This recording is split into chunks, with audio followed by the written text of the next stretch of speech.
100% original.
Hola, ¿qué tal? Les traigo un tutorial del Ministerio de Santidad Divina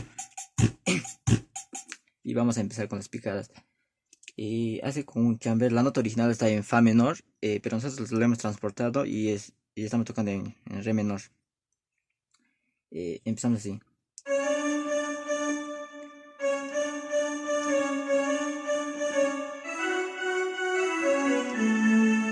Una vez más.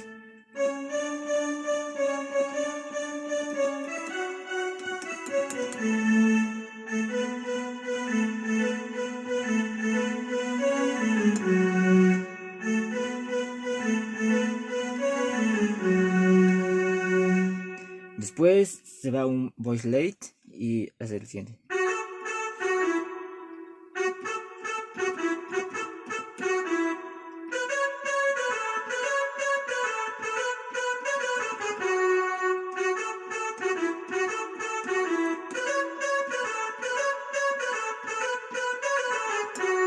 Luego sigue haciendo, pero lo mismo, pero en el brazo.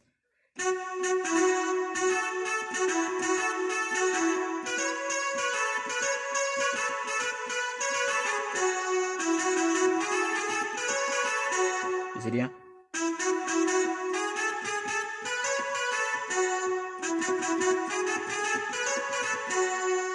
Y ahora la canción, usamos el string.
Y eso sería todas las picadas. No olvides de seguir pidiendo más tutoriales y de darle un like y suscribirse y activar la campanita, que es completamente gratis.